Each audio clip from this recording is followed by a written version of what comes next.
World Crisis Radio. This is Webster Tarpley speaking to you from Washington, D.C. And our motto of the day is, Beware the Ides of March.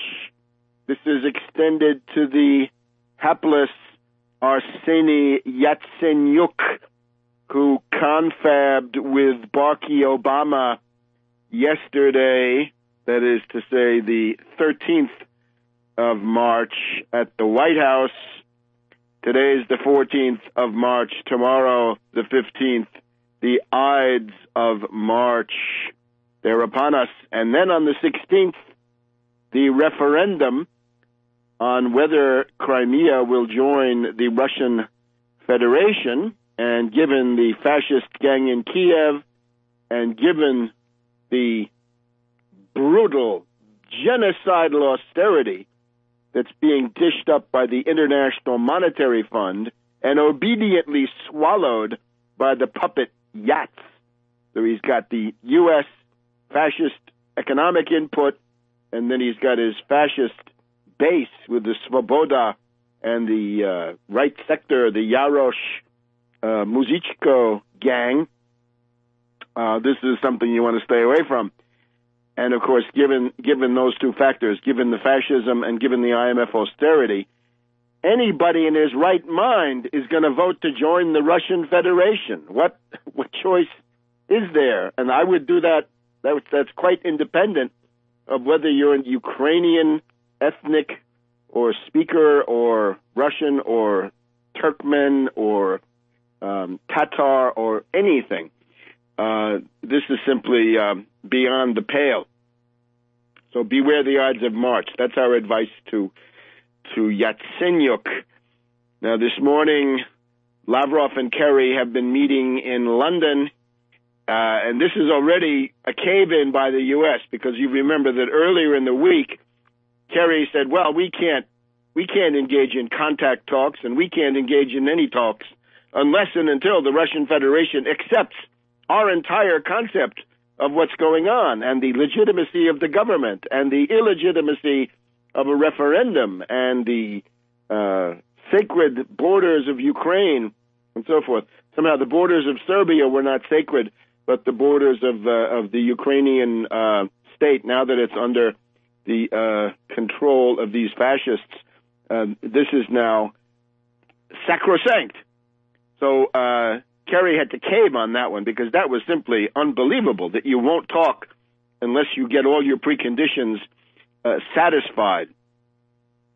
So Lavrov, in the course of this, referred once again to the deal of the 21st of February, which was sponsored by 3 NATO foreign ministers and which was then promptly junked. And for the Russian position is that deal, which called for the disarming of the fascist mob of Maidan, well, that's still in force, and it's not being fulfilled. And what do you say to that, Kerry?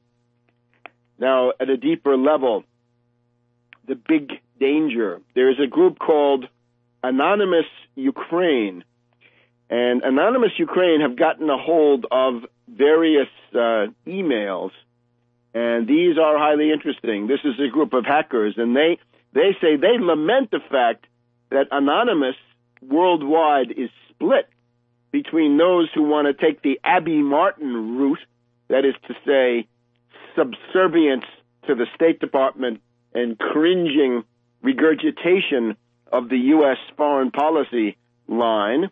There's a group in Anonymous that wants to do the Abby Martin routine in that regard. But then there's also a group that wants to defend the actual interests of people in Crimea and indeed Ukraine and the entire region. And they have put out emails between Klitschko, the punch-drunk Palooka, who's been excluded now by Newland and Company from the government, and the envoy of Lithuania, who was functioning as a representative of NATO. So those are very interesting, right, with Klitschko providing his bank information so that deposits can be made to his account, presumably. But the most urgent and immediate thing is hacked emails that show that these are alleged emails, right? And their validity would have to be investigated, but looks quite plausible. And this theme, whether these emails are plausible or not, this theme is highly relevant because this is exactly what you'd expect NATO to do.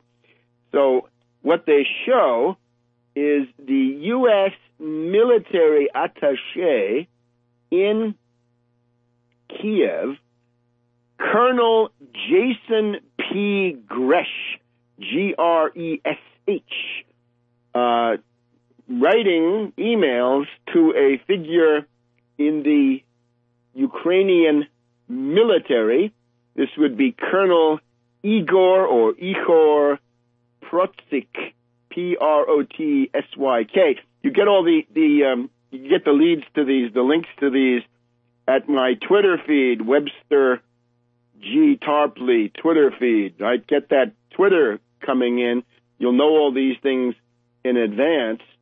When things move fast, it's got to be through Twitter that we keep the public informed. So the Deputy Military Attaché, Lieutenant Colonel Jason P. Gresh, who's got a State Department email, on the March 9th, writes an email to Colonel Igor Protsyk, the head of the Commission for Bilateral Military Cooperation of the Ukrainian Army. And the text goes like this.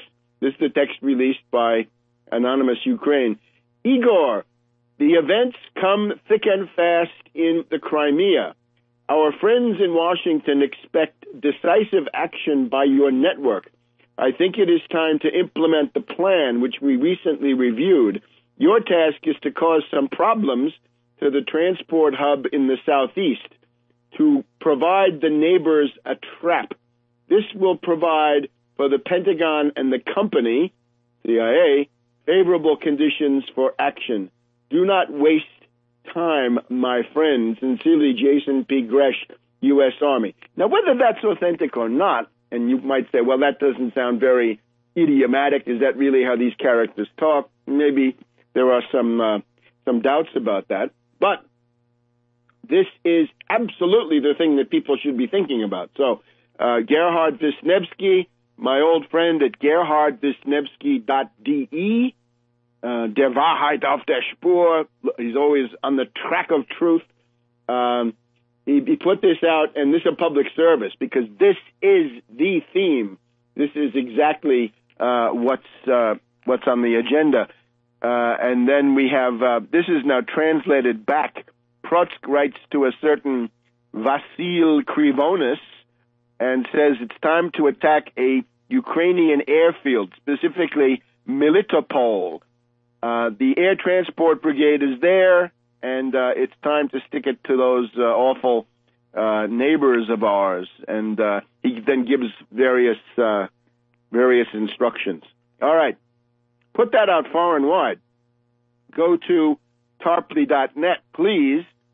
You can find, or you go directly to the Twitter account, but the tarpley.net carries the Twitter account, right? These are actually merged and have been now for some months.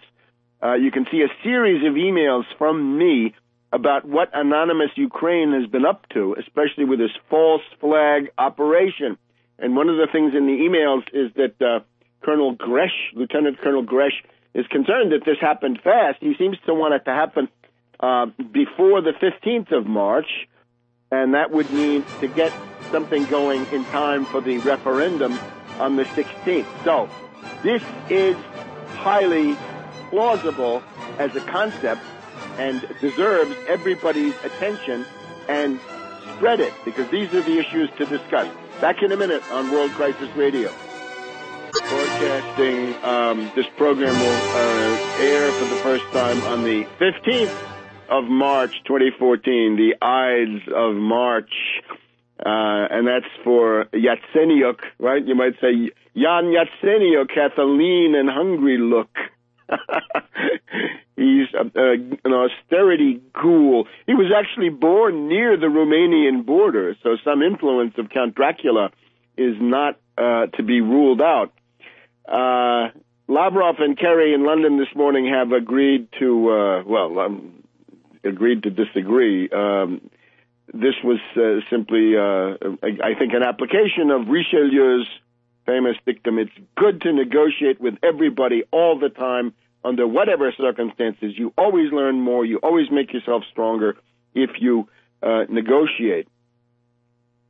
We want to keep the question of the false flag prominent. This is absolutely plausible at this time. Now, in terms of what's ahead, overnight and in the past couple of days, we've had these disorders in cities of the eastern Ukraine, which are not part of the Crimea. This is the famous Donetsk, Donbass. And I must say, when I was in grade school already, I was tremendously impressed by the industrialization of this area. This went from something that was not that significant to being one of the greatest concentrations of coal and steel anywhere in the world. And that was done under the Soviets. That was done under the 5-year plan, under Stalin. And without that, it might have been impossible to prepare for the onslaught of Hitler, and therefore this area is essentially populated by ethnic Russians. Now, in cities like Donetsk, there's also Kharkov. There's Dnepropetrovsk, I think with the large dam. Lugansk or Luhansk in Ukrainian. All of these places have had various kinds of altercations between the largely Russian population and the representatives of these blood-sucking oligarchs that have been sent in. One of the oligarchs who has been sent in is somebody who's got a reputation for essentially junking, right, for asset stripping various parts of Poland, and he obviously wants to do this in this tremendous industrial concentration of Donetsk and the Donbass, the Don Basin. So there's a great desire not to let him do that. There's a regional austerity, a regional looting, a regional asset stripping, which is planned for this area, right? They're going to be targeted especially, right, compared to some other areas. And 1 or 2 people were killed overnight in Donetsk. Now, if chaos and, above all, violence against Russian, ethnic Russians, Russian citizens, Russian speakers is allowed to go on, then that, of course, gives an occasion, some ways generates the need, for the Russian army to step in. This is nothing new. International law has always had this feature that if there's chaos along your border, if the neighboring country is descending into chaos, then your forces are authorized to intervene to restore order, to restore law and order. But they generally say to restore order. And this has been cited many, many times. If the Ukrainian government is so impotent and so hated that it cannot make its writ run in those cities that we've just mentioned, then somebody will have to step in and provide law and order. And this, of course, would be another point for hysterical outbursts by the Western imperialists. But I urge people, do not surrender to that kind of lunatic stuff. One who has obviously gone off the deep end is the pitiful Madame Merkel of Germany. She gave a tirade in the Bundestag the other day, essentially saying, I feel threatened, right? You can imagine her singing, I feel threatened, to the tune of I Feel Pretty from West Side Story. I feel threatened, oh, so threatened.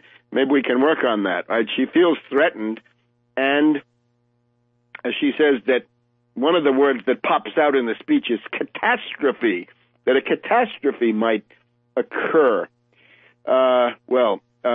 On the level of German public opinion, if you check the German papers to try to find out something about this, you'll find that the big issue in Germany is a guy called Hoeneß being the head of the FC Bayern soccer team, the Munich soccer team, which has done very well lately. They generally win. It was news when they only tied the other day. But this character has withheld 20 to 30 million euros of taxes. So this is now the big issue in Germany. But the Merkel question is that she has always been a fool, quite frankly, because her entire base, industrialists, small and medium industry, Mittelstand, the people in the Ruhr, the people who export, they are not interested in this U.S., British-generated human rights demagogy, right? The Samantha Power stuff is not of importance to them. They want good economic relations with Russia. And she is threatening that now with her hysterical outburst. I would point out to Merkel, if Putin had created a puppet state in Austria, right? We might say Austria, a rough comparison, Russia, Ukraine, Germany, Austria, right? Similar language, same language, have been united, have been separated. Or suppose Putin offended Hollande by taking over Belgium, right? Same story, right? Same language, similar language, have been united, have been separated at different times. Or suppose Putin took over Portugal, right? And that would freak out Rajoy in Madrid. Again, similar language, have been united, have been separated, and so forth. What I'm trying to stress is that what Putin is doing is overwhelmingly defensive. If you have a fascist coup in a state bordering the Russian Federation, you can't expect that this is simply going to be allowed, because this, of course, is the historical avenue of invasion and conquest, from Napoleon to Hitler, now to Samantha Power and Victoria Nuland. Oh, my God. We'll be back in a minute on World Crisis Radio. Welcome back to World Crisis Radio. So it's the Ides of March 2014. Watch out, Yatsenio Kanibok, Yarosh and company. The handwriting is on the wall. And as for Madame Merkel, I was actually going to play you the famous Last Exit to Brooklyn by Gene Pitney from half a century ago now. They all talk about off-ramps. The people who need off-ramps are Kerry, Obama, Merkel, and the rest of them. And I still think that there will be significant resistance to this adventure, this lunatic policy and anarchist policy of economic sanctions that will extend everywhere. And these demagogic Pauls who think that they can get by and that they can carry out the orders coming from Washington and London, they will find that it's not the same. And even in London, a significant backlash, as people have been pointing out, right? The entire real estate market, art market, Sotheby's, Christie's, all the rest of that, that's all Russian oligarchs. So watch out what you do. However, the question now is the International Monetary Fund. And it's well known that the International Monetary Fund, and I'm reading here from the Washington Post of today, Friday, March 14th, the IMF is expected to insist that the government allow the Ukrainian currency, the hryvnia, to float more freely, to remove subsidies on domestic gas prices that drain the budget and encourage waste. Oh, the siren song. We've heard this in Cairo, right? Get rid of those bread subsidies. Same story with Gaddafi, same story with Assad. No subsidies on fuel, cooking oil, bread, basic commodities. And the IMF is getting set to prepare its letter of intent, or it's the Ukrainian regime, right? The fascistos in Kiev, the Yatsenyuks, that's what he's been put in there for, right? Yatsenyuk, central banker, Austerity, Gould, is going to enforce this stuff. And he said so. It's going to be very harsh. It's going to be a kamikaze operation. Let's look into this for a second. The anti-corruption, of course, will be included. Now, let's see what we can find out about these IMF conditionalities, right? The demands that they're going to make on Ukraine, and what that looks like at the present time. And here's what it is. We got this has now been revealed by the Deputy Prime Minister of Crimea. Now, this is a pro-Russian woman, Olga Kovitidi, Kovitidi. Once again, the link is at tarpley.net and Webster G. Tarpley Twitter feed. She has leaked a document, which obviously was somehow circulated, and she says this is what the IMF is demanding, and what Kiev is now going to, take this dictation and then send it back. So here's what it looks like. And she says it's predatory. Predatory is very mild. This is unbelievable. This is actually what you could imagine and what did happen when the Wehrmacht, right, when the Nazis took over Ukraine, how they looted the place, right? It's very, very similar. There's no exaggeration in saying that this is Nazi-like austerity. I'm sorry. Shouldn't offend anybody to say there is a direct historical parallel. So the tentative agreement, IMF and Ukrainian Yatsenyuk regime, as of March 2nd, the entire gas pipeline system of Ukraine will be handed over to Chevron Oil for nothing, as the mafia would say, for free.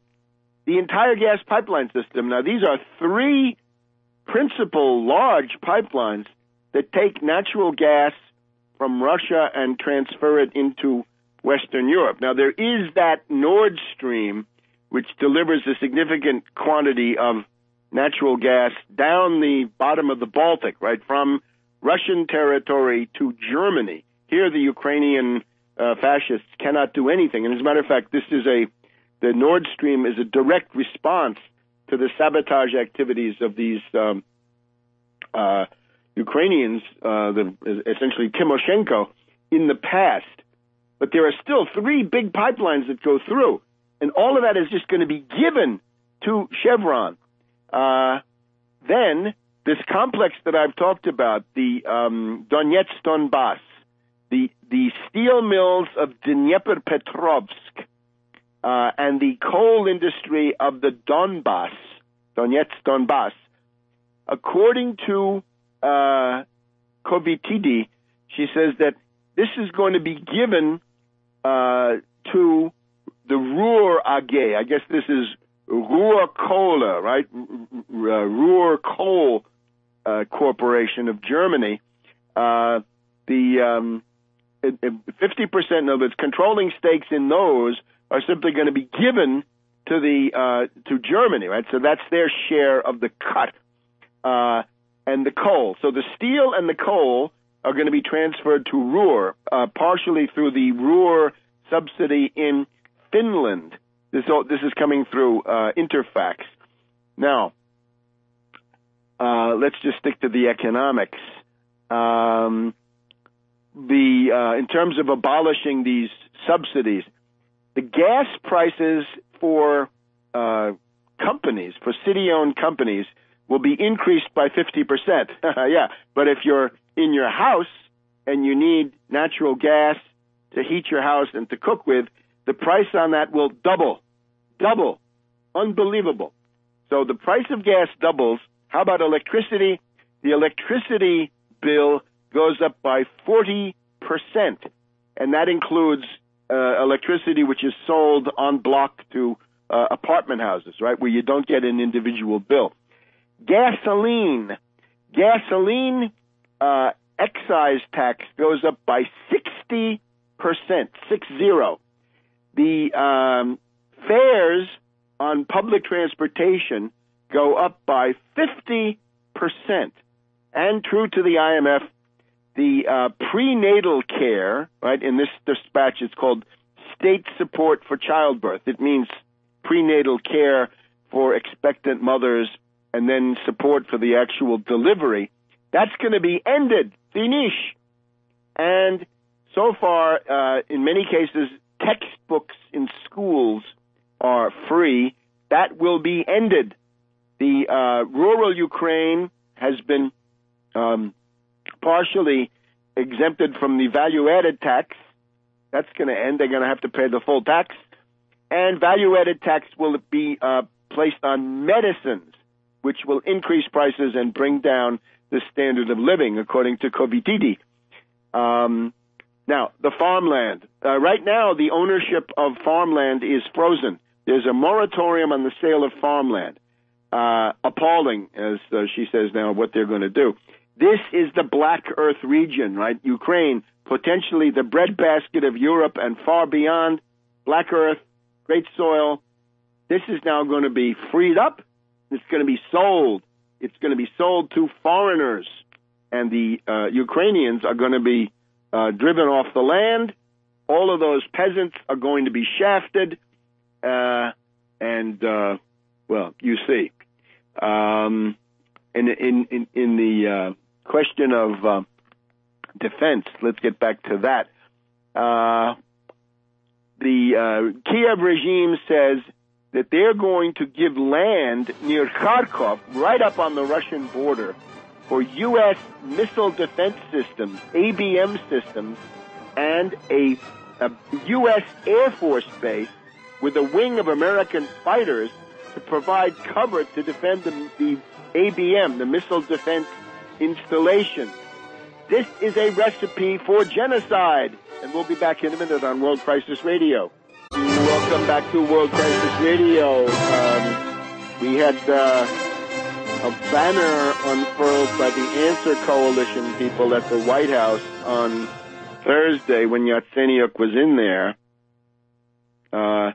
I'm very puzzled by the behavior of the Answer Coalition. We of the United Front Against Austerity were demanding to know from them, were they going to do anything on Wednesday night? And they said, yeah, we'll tell you, essentially at 6 o'clock on Wednesday. Then we would have been able to organize some kind of a turnout, but they kept all of this under wraps until 1 p.m.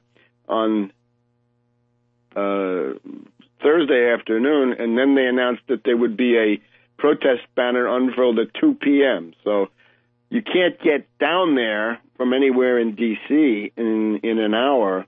So they unfurled the banner. But this is a very strange behavior, which I would suggest sectarianism, I must say. As of today, that is the 14th, we want to point your attention, even though this is already, this is going to be over with by the time we get on the air, but the International Action Center, this is Ramsey Clark, International Action Center, organizes a protest in New York on Friday, March 14th, this afternoon, 5 to 6 p.m. at the CNN headquarters, 10 Columbus Circle, right, Broadway and 59th, and a march down Broadway to Fox News at 49th and 6th. And this is Ukraine, no to another U.S. war, urgent call for actions between March 10th to March 17th. And I urge people to help build these events. Attend them, sure, but also help build them. And if you come across any, please send me a notice, right? Please let me know what's going on.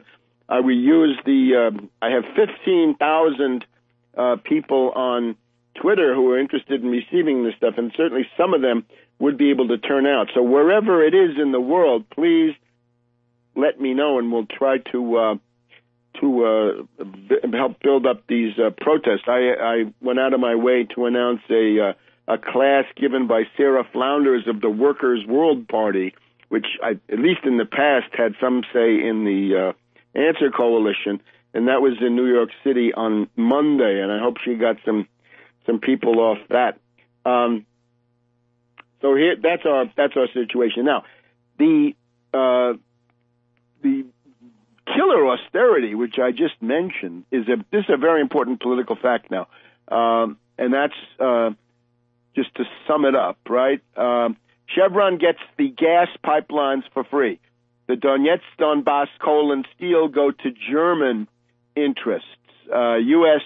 jets and missiles go to Kharkov. Gasoline prices double. Electricity goes up 40%. The natural gas doubles, and gasoline goes up 60%. The foreigners get to buy up the Black Earth region, great speculation, prenatal care and assistance with birth, delivery, abolished, no free textbooks, and all of this, right? And I think you get the idea now in terms of a rational self-interest, right? This is not just like Kremlin propaganda, as we're told, right? This is not at all the demagogy, right? It's not this alienated stuff where you have fascists who are living back in the era of Stepan Bandera. As Vitiated, right, the Deputy Prime Minister of Crimea, says, the recent developments in Ukraine and the decisions being made have a direct bearing on the people of Crimea, who must know the truth and decide their own and their children's future in a referendum, right? Where would you want to be? Russian Federation, average income, I think, $14,000 a year. Ukraine, $4,000 a year.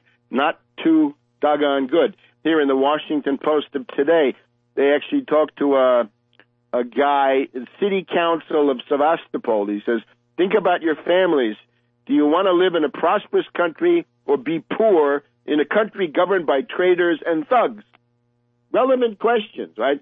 And that's better than the anti-Semitism, Russophobia, we hate Poland, we hate everybody, glory to Ukraine, and Stepan Bandera, right? That's just not going to fly. And we want our nukes back, and we want Polish territory, all these voices that we hear coming from these lunatics of Svoboda and indeed of the right sector. By the way, concerning Svoboda, Chanibok, there's now an international arrest warrant for Chanibok because it turns out that Chanibok, the head of Svoboda, just like Muzichko of the right sector, has actually gone to take part in the Chechen war. He was coming in there on the side of the terrorists. Now, I can imagine some people will say, yeah, but how can they impose that kind of austerity, right? Isn't that out of the question? Well, I have here the New York Times editorial from yesterday, right, from the 13th of March, and the New York Times is demanding the full fury, the full genocidal fury to be unleashed against Ukraine. Quote, international efforts to provide financial aid to Ukraine offer a chance to fix a troubled economy, but those efforts will help only if the country's new leaders are willing to end bad policies like wasteful energy subsidies and take steps to increase imports. This means devalue the currency, because that allows the foreigners to come in and buy it at a very reduced rate, right? Bargain basement prices. And there's actually a debate about this. Isn't that great, Ukraine? Thanks to your great Maidan, your fate is now being debated here in the U.S. between the New York Times editorial page, but here we have the other school. This is now Larry Summers, former Secretary of the Treasury, finance oligarch, right? Hates women, we know him. Monday, March 10th, Washington Post op-ed. He's basically saying watch out, don't overdo it. Social safety nets need to be strengthened before subsidies on items such as food and fuel are removed, not afterward, as has been the case. The international community, says Summers, needs to understand that even when the conditions it imposes are economically rational, that's debatable, Larry, they may be more than the political process can bear. It is no use blaming the country being assisted when this results in the adoption of bad policies. This is surely a time for political concerns to trump technocrats' fears. Of course, the technocrats are the austerity ghouls, but you get the idea. And this, I think, this is precisely where we're headed. I say that if the current fascist regime of Yatsenyuk in Kiev continues on this, as he says, kamikaze, harsh course, right, as the New York Times is demanding, and as this leak from the Deputy Prime Minister of Crimea seems to indicate, if they do that, they will blow up this entire situation. In other words, Ukraine will go into another round of complete destabilization, and it will be just about impossible for the Kiev clique to maintain itself. And I say this also because if you go back, and I wanted to devote more time to this, but we just don't have it, I recommend that you take a look at a book called The Tragedy of Russia's Reforms, Market Bolshevism Against Democracy, by Peter Reddaway and Dmitry Vasilyev-Glinsky, with large parts written by me, as I have pointed out, as indeed the preface states. One of the things that destroyed the Soviet Union was Yeltsin declaring shock therapy in October 1991, and we'll be back in a minute. Welcome back to World Crisis Radio. This is Webster Tarpley in Washington, D.C. And watch out for those false flag operations. You get the whole story on my Twitter feed, Webster G. Tarpley, which you can best access through tarpley.net, tarpley.net, your headquarters to follow this crisis. Now, we've gone through this brutal, genocidal IMF austerity program for Ukraine. Certainly, if that's going to be the future, then you got to get out of that, right? You got to get out from under the IMF, and Russia would at least be some guarantee against it.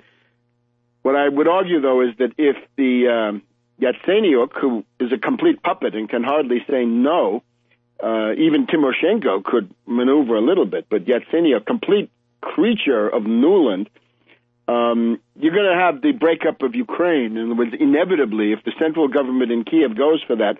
And my reason for that is, again, if you look at the Reddaway and Glinsky Tragedy of Russian Reforms from the year 2000 or 2001, remember that Yeltsin in Moscow announced shock therapy in October of 1991, right? Yeah, the August 1991 attempted coup d'etat by the old KGB military-industrial complex government and so forth, the coup d'etat of the 8 or 9, how you want to count them. And at that point, that's pretty much sealed the doom of the USSR, which did not need to happen. Remember that in that coup, the leaders of the 15 republics, with the exception of the Baltics and the Caucasus, but places like Ukraine, Uzbekistan, Azerbaijan, and so forth, they supported the coup against Gorbachev. But after that, when Yeltsin emerged as the victor with U.S. help, as Glinsky and Reddaway note, what happened then was the independence of these Union republics came right after the August 1991 coup, and they decided, these oligarchs in the various republics, hang on to power by declaring the independence of their republics during the first days after the coup, even though they had earlier attacked Yeltsin and the democratic movement in Russia for allegedly wanting to destroy the USSR. So there was no mass base for this. The disintegration of the USSR was not the result of national liberation of colonies against empire. Maybe in the Baltics you could argue that. But one reason was that it was simply done by the nomenclatura, right, the oligarchy, and there was no important figure who was willing to oppose that. What could have been done, and this would have been a way to keep the world from going out of balance in the way that it has, is that you could have had the USSR survive minus the three Baltics, right? Minus Latvia, Lithuania, Estonia, minus Georgia, minus Azerbaijan, perhaps minus Armenia. That's a little bit less certain. So minus the Baltics and minus the Caucasus, but with Russia, Ukraine, Belarus, and the 5 Central Asians and Moldova, right? That would have been what remained. And the big question was Ukraine. And you'll remember that in the spring of 1991, 75% of Ukrainian voters voted to stay in the USSR.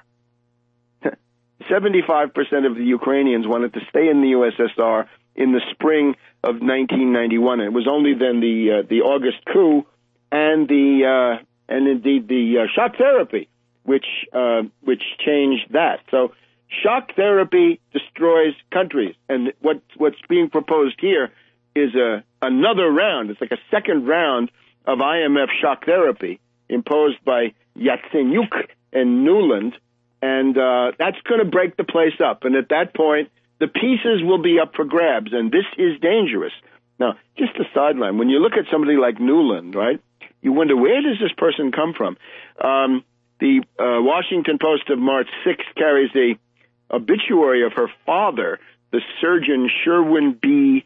Nuland, and what we find here is that this is a family coming from a very poor Jew who immigrated to New York City.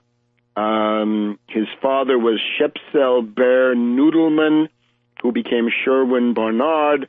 But Dr. Sherwin Nuland, who died at the age of 83 earlier this month, it turns out that the grandfather had chronic syphilis, and then Sherwin Nuland, after he got his medical degree from Yale, in the early years of his career, Dr. Nuland went into a depression so severe that a lobotomy was considered. The idea was ultimately rejected, and Dr. Nuland underwent a course of electroshock therapy. This is the father of this charming lady, Victoria Nuland, and then he went to Yale to work, and he has continued at Yale. And what he writes about is essentially what can we call it? A death cult, a Thanatos cult. How We Die is his main work. How We Die, Reflections on Life's Final Chapter, which got the 1994 National Book Award. And this is a detailed description what it's like to die from heart attack, cancer, Alzheimer's disease, homicide in such raw detail that some readers were unable to finish it. That's an obituary. I read all this from the Washington Post, Thursday, March 6th. So maybe that's some idea where she comes from, a somewhat troubled family background. Now, Anne Applebaum, Mrs. Sikorsky of the Washington Post, right, the wife of the Polish foreign minister, who seems to have been the key guy in that abortive 21st of February deal that was key in the coup, right, a coup operative. She's worried that the Kremlin is actually holding its own in the propaganda situation. And I would simply point out it's interesting that there are various voices exposing the fact that these are fascists in Kiev. Stephen Cohen, of course, brought that up against the hysterical warmonger Amanpour. Eugene Robinson in the Washington Post on Tuesday, March 11th, Ukraine's Bad Apples. Counterpunch magazine has got some critical coverage. Even The Nation goes into the dark side of the Ukrainian coup. And in Germany, apparently Die Linke, the left party, right now working with Alexis Tsipras, and we'll have more about that in coming editions. They're also putting out this line that these people are fascisti to a significant degree. And remember, the question of neutrality, right? Neutrality being argued by Kissinger, neutrality also being argued for Ukraine by Ivan Elland. And I should mention that antiwar.com has good exposure material on the fascisti, and is also where Eland puts out his column arguing for neutrality. Remember that in 2010, Ukraine voted for neutrality, right? That became a law, that they became a neutral state. And I think that's where the heart of the people are. Notice that Yatsenyuk and company put out a call to mobilize the reserves, and we're told, and we repeat what we reported a couple of weeks ago, that the turnout is like 2 to 3% of the reservists have shown up. Basically nobody. And we'll get to the American view in just a second on World Crisis Radio. Welcome back to World Crisis Radio. Ukrainians, as just mentioned, voting with their feet, not showing up to be mobilized, right? Conscripted, mobilized, and sent to the front. They do not want to be. And that's the fact that the mobilization call coming from Yatsenyuk and the defense minister, right, and the defense council, who are basically from the fascisti, the open ones, nobody's showing up. As a matter of fact, it appears to me that the call to mobilize the reservists has now been issued a second time this past week, after being issued almost immediately following the 22nd of February coup. It's gone out again. And the news accounts of the second issuing don't mention the fact that it has already been tried and it essentially failed. So Ukrainians not too doggone enthusiastic about the idea of fighting and dying for the likes of the exterminating angel of austerity, Arseny or Arsenic Yatsenyuk. Not so good. Here in the United States, got a poll, 56% of Americans, 56%, clear majority, don't want anything to do with Ukraine. But out of Ukraine is the message.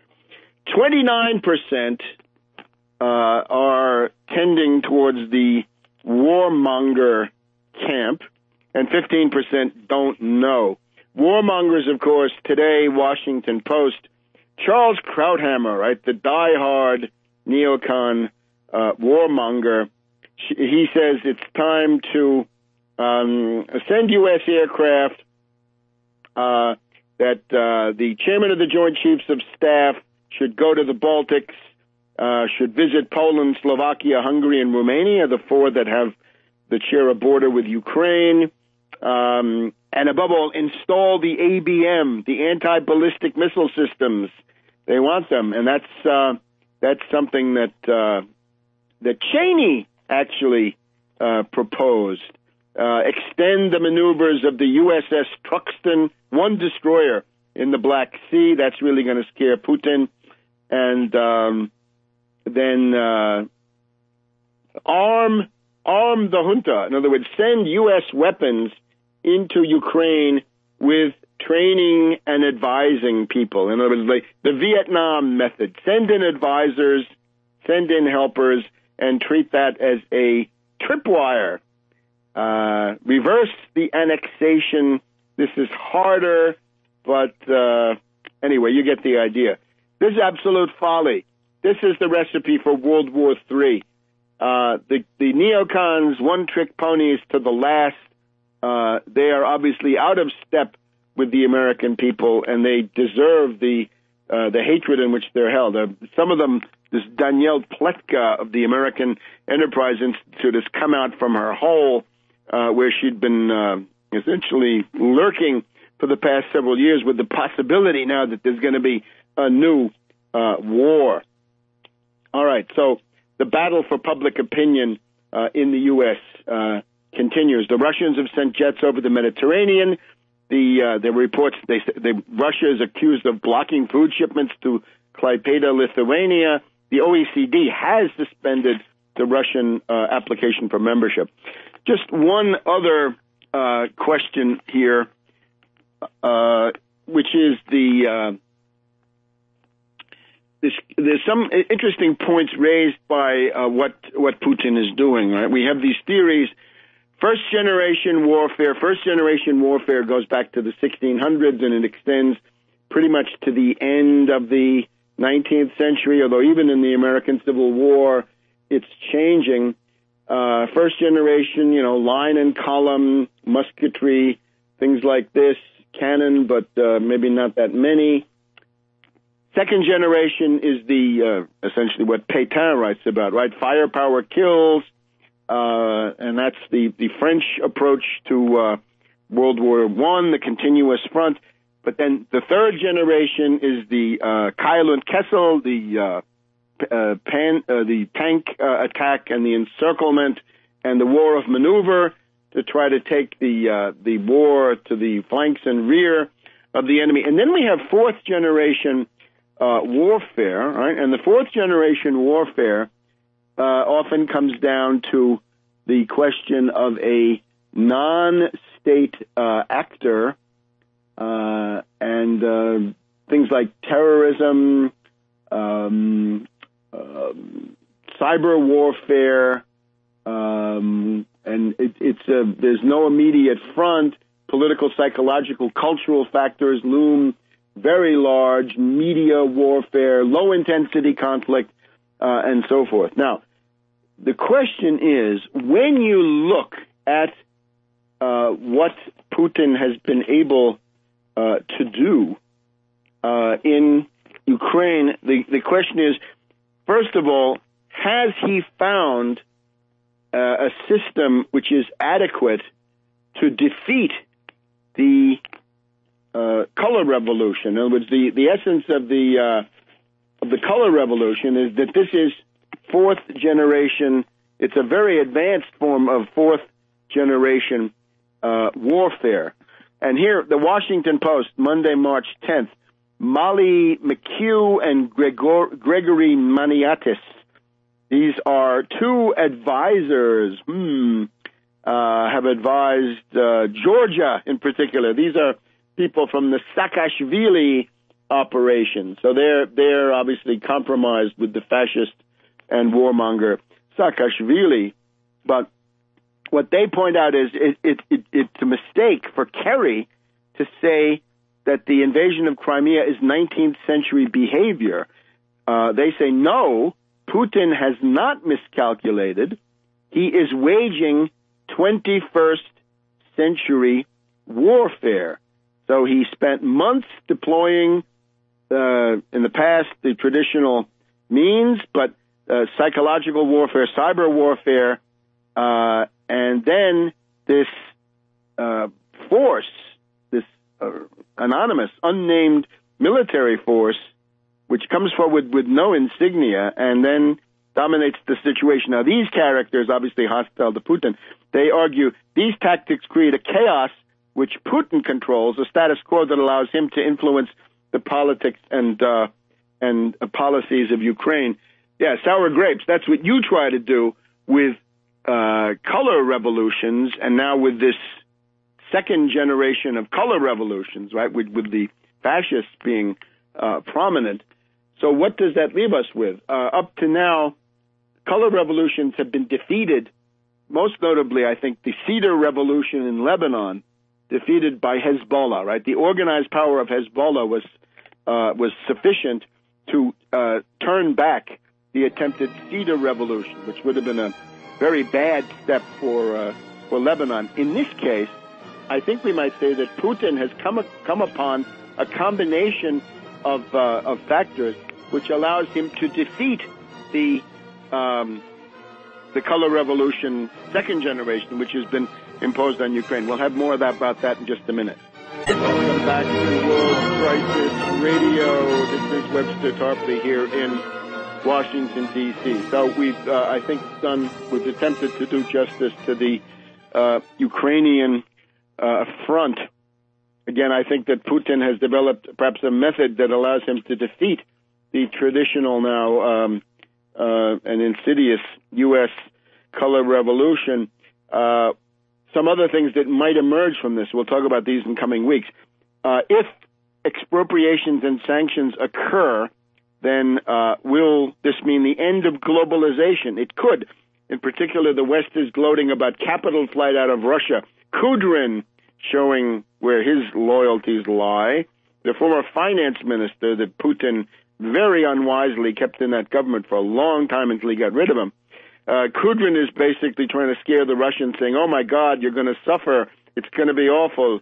Well, if capital flight is the problem, then capital controls are the answer, the reassertion of the inherent power of the modern state to checkmate such attempts. All right, let's look at Syria for a minute. Interestingly, the Washington Post here of Saturday, almost a week ago now, March 6th, big headline on that Saturday: Assad making the most of division over Ukraine. U.S. focused on rift with Russia.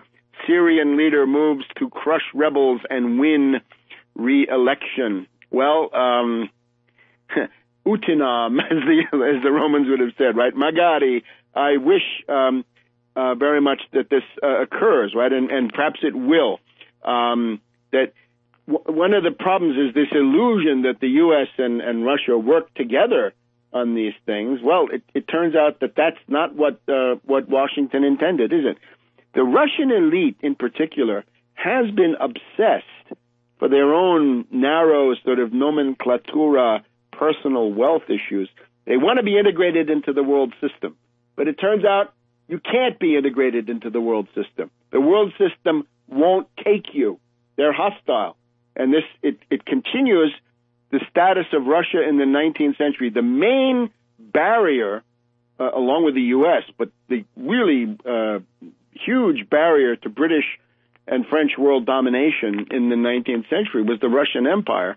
And that simply is a structural fact. And the only way you can get integrated is to be broken up, according to the Brzezinski plan. And getting broken up is going to give you the kind of looting that we've just gone through. So it's better to fight back against it. Anyway, the idea here is that Assad is rolling up the military challenge posed by these various jihadis, right, by the death squads deployed in, and that he's preparing an election for later this year in which Assad will run for president and, again, quite possibly win another term as president. And this will be perhaps another example of the U.S. and the British saying, we're for elections, but not that election, right? The ones we're going to lose are the ones we're against.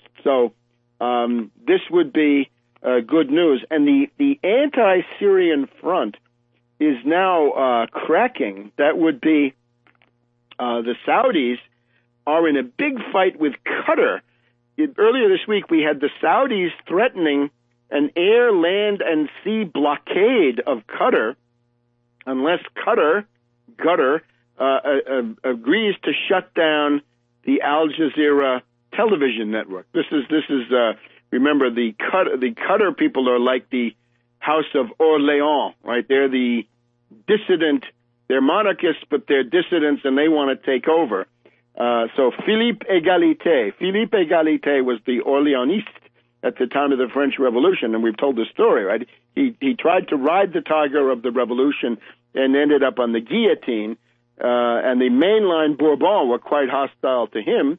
So in this case, the Saudis are the Bourbon, and the Qatar are Philippe Égalité and company, and this introduces new elements of confusion and conflict into the anti-Syrian equation. So we'll follow that quite closely. Obviously, we've been waiting for the liberation of Aleppo for quite a while.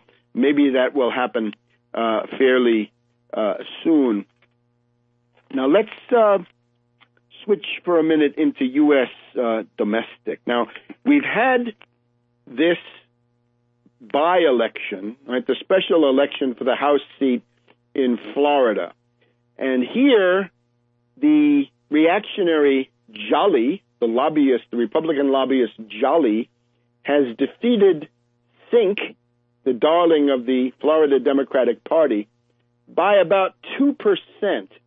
Now, this is a district which has been Republican for 50 years under this guy Young, who is now retiring. The turnout of the voters was 33%. It was a special election, low turnout, and Jolly managed to win by 2% and did not get a majority of the votes cast because there were other candidates in this. Now, what do we learn from it? I think the main thing to learn is this, that the Democratic Party is vitiated, it's flawed by its inherent inability to fight for the people, its refusal to fight for the people. Here's Jolly, somebody who comes on the scene as a privatizer of Social Security, as a brutal cutter of Medicare, an austerity ghoul, and a reactionary. And, of course, he's got the usual reactionary social issue program, like war on women, what have you.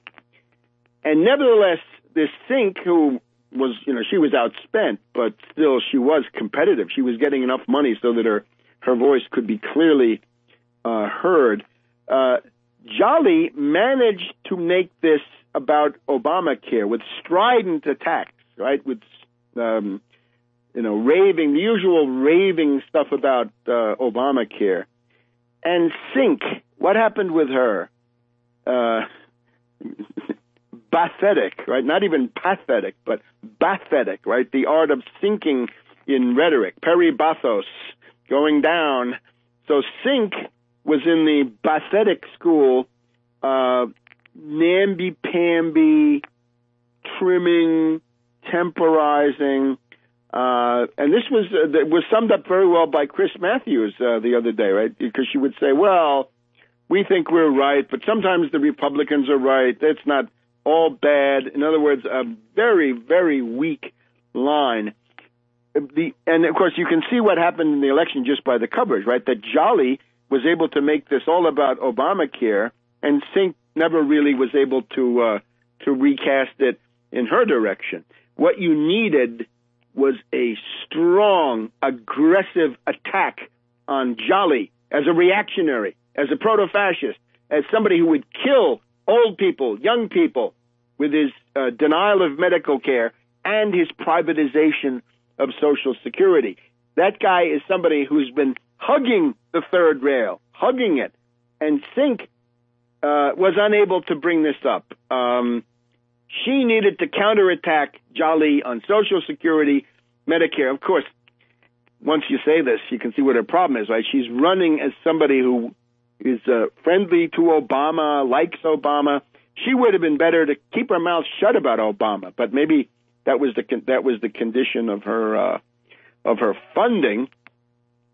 Anyway, she didn't do that. She was unable to get Jolly on the defensive, and it reminds us of the famous dictum of Paulo Sarpy, written for the Venetian Senate 400 years ago. In politics, as in war, there is no greater misery than to be on the defensive alone. Gotta go on the offensive. Back in a minute on World Crisis Radio.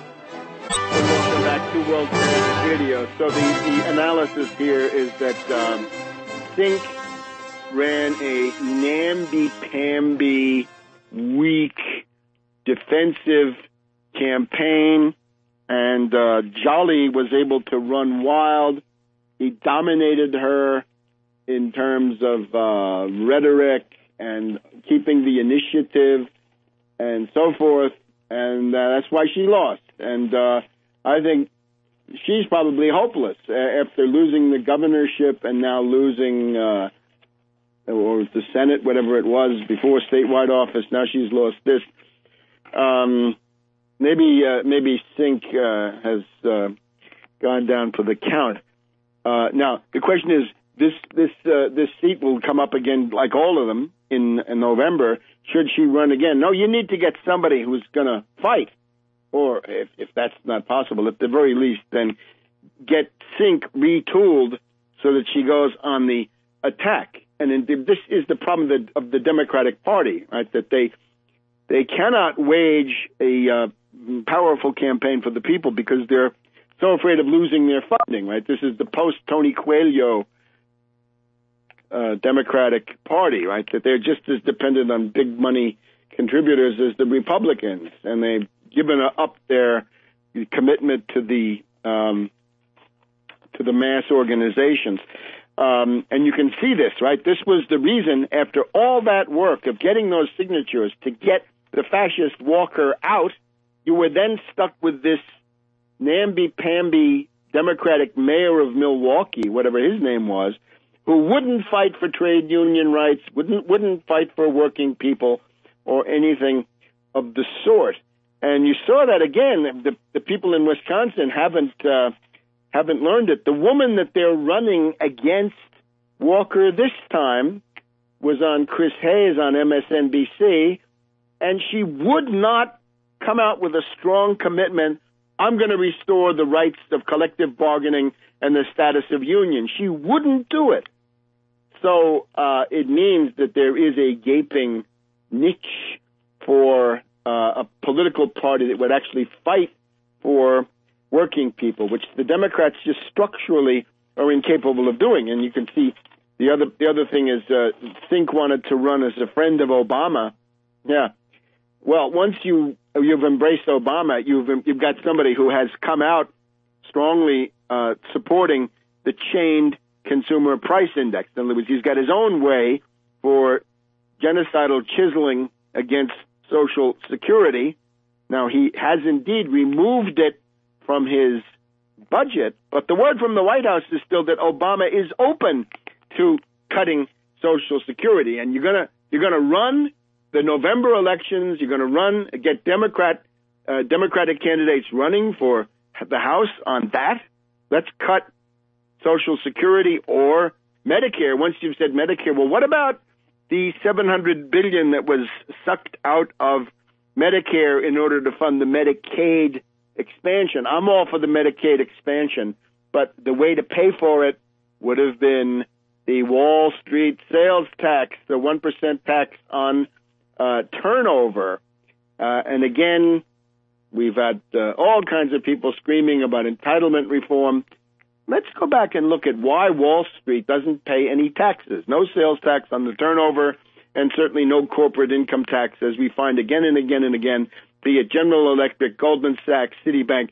The amount of tax paid is microscopic, or sometimes it's even negative. Sometimes the federal government is paying General Electric more than General Electric is paying the federal government, right? Which is simply impossible. So that's the problem. That's why the tax Wall Street party. That's why it's absolutely critical to have people running for office with the Wall Street sales tax, and then in the longer term, the recovery brought about by nationalizing the Fed, making the Fed, forcing the Fed to finance a recovery. Now, just a couple of other things about this. The deporter-in-chief, Obama, it's true, right? He says that he can't help it, but he has brutally deported all these people. During the Cold War, I remember living in Germany, right? The question of uniting families, right? Die Familienzusammenführung used to be a big issue, right? That when you have the divided country as Germany was, you got to try to have a humanitarian commitment to keeping families together. The U.S. has no such commitment. People are simply deported. It's brutal. It's horrible. And that's your labor force of tomorrow. You better learn to develop those people and get them qualified, because that's how you're going to compete with China. And if you don't see that, you'll be speaking Chinese, and think about what an inconvenience that's going to be to learn it, right? When you can't. So it's interesting that Obama is relenting on that one after he's been bashed so much, and it shows the only way to get anything out of Obama is to bash him mercilessly in the way that the Hispanic caucus has done. Now, here's another very interesting one. When we had this last budget deal, the Farm Bill. The Farm Bill included a second round of killer cuts to food stamps. Remember, there was a round of cuts last November when the Obama stimulus plus-up of the SNAP or food stamp program, when that expired last November, just in time for Thanksgiving, a lot of people had a cut, $10, $15, $20 a month in their food stamp check. And, of course, that's a week's worth of food for many, many people. Now we had Senator Klobuchar, an austerity ghoul Democrat, the kind of Democrat better not to have her. She cooperated with the fascisto Republicans in this latest bill, which went through, which was that the Heat and Eat program was going to be eliminated, right? Number of states, 18 states, I believe, and a lot of them are places where it's cold, had figured out that by getting people on the federal LIHEAP program, state federal, the emergency heating assistance in the winter, if you gave somebody even a small token amount, even $1 of LIHEAP, of heating assistance, you could then get them onto food stamps. And this was then being used. Now, Klobuchar, the austerity ghoul, Democrat, she thought she was able to close that loophole, and this would have meant that 1 million people would have lost $90 a month in their food stamp payments. But it turns out that she didn't. She's too stupid, too incompetent, too bungling to close the loophole. And a number of states have now figured out a way to keep people on food stamps against the will of Klobuchar. She says, this is terrible. This is compromising the integrity of the program. How about the integrity of people's lives, Klobuchar? How about the implications of genocide, for which you may be called to answer at Nuremberg, and maybe with outcomes that you won't like? So it turns out the person leading the charge, at least on National Public Radio, is Governor Corbett of Pennsylvania. Now, he's in deep trouble. This is austerity ghoul. Austerity ghoul is him. But here he finds a way to avoid, to reopen the loophole, the Heat and Eat, and he parades himself as a great friend of the suffering masses of Pennsylvania. It's interesting. Great. Let him do it. Tom Corbett, space cadet, now becomes the savior of SNAP and food stamps in Pennsylvania. Well, obviously don't believe it and don't vote for him, but good that some people are going to be saved from starvation, quite frankly. Boehner has said that the states are cheating. Boehner is in hysterical freak-out mode. The states are cheating, and this is not what he intended. Well, thank God some people that might have died apparently won't die if this can be continued. And I guess we've run out of time for this week, so we'll see you next week on World Crisis Radio. Go to those anti-war demonstrations. Go to the anti-fascist demonstrations, Tarpley.net and Webster G. Tarpley on Twitter. And we'll see you next week.